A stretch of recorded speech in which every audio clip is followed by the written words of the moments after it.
I'm speaking with Sarah Titley, Project Manager for Shark Spotters on the False Bay coast of Cape Town, South Africa. Hi Sarah. Hello, thank you.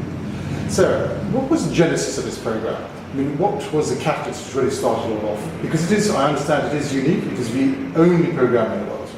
Yes, well, it all started in 2004 and basically in response to a number of shark bite incidents on the peninsula. So there was JP Andrews in Muizenberg who lost a leg to a white shark, and then a lady in Fishhook, Tyna Webb, who was consumed completely by a white shark.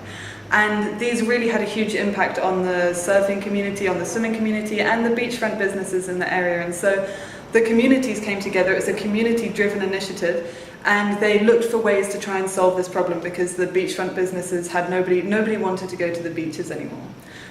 So everybody was losing money, and people wanted to be able to enjoy the sea safely, and so they looked for solutions. So in Muizenberg, they started with car guards and lifeguards, and they put a lifeguard up on the mountain and gave him a pair of sunglasses and sort of said, I think you'll be able to see the sharks. Try it and see if it works, and it worked very well. And then in Fishhook at the same time, the trek net fishermen were already on the mountain looking for fish, and when they saw a shark, then they'd call people out of the water. So it really started from a community initiative, and then when people started to see that it was effective and it was really working well, people were able to spot sharks and able to warn people quickly enough, then that was when WWF and the City of Cape Town came along, and they started funding the program and made it a more formalised structure. That's it, they still are funding the program? Yes, so the City of Cape Town has now funded the program for 5 years previously, and they've committed another 3 years funding. So they've adopted it as their primary shark safety strategy in Cape Town, very much behind the program. And then we also get funding from Save Our Seas Foundation, which is an international non-profit, and then also local businesses. Reef sponsors our uniform, our binoculars are sponsored, the equipment and those types of things. So it is quite well funded now. We've got quite a lot of support from the community, which is really great. How many people does it employ, and from where does it stretch from and to? So we've got 26 spotters at the moment, plus a field manager, myself as project manager, and 2 research scientists. And so there's 30 of us altogether. And we operate on 8 beaches. So 6 of those are permanent throughout the year, and that's Noordhoek on the Atlantic side, then Fishhook, St James, Muizenberg, and Cool Bay and False Bay. And then during the summer months, we put on another 3 beaches, which is Glencairn, Clovelly, and Monwabisi as well. I know this is a difficult question, but in your wildest estimates, how effective do you think this program has been?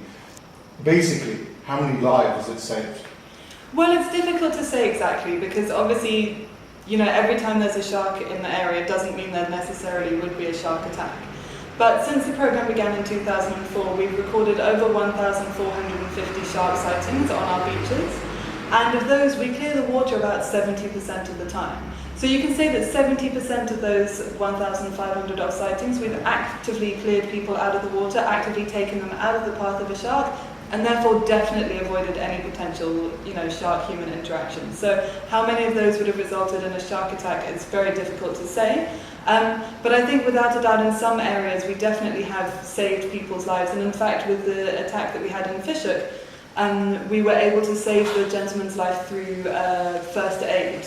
We were able to administer first aid to somebody who did get bitten by a shark, and were able to save their life in that way. So it's not just in the proactive way, but also reactively. All the spotters are first aid trained, so we are able to react and save lives in that way as well. If it's been so effective, but why do you think it's still the only program of its kind in the world?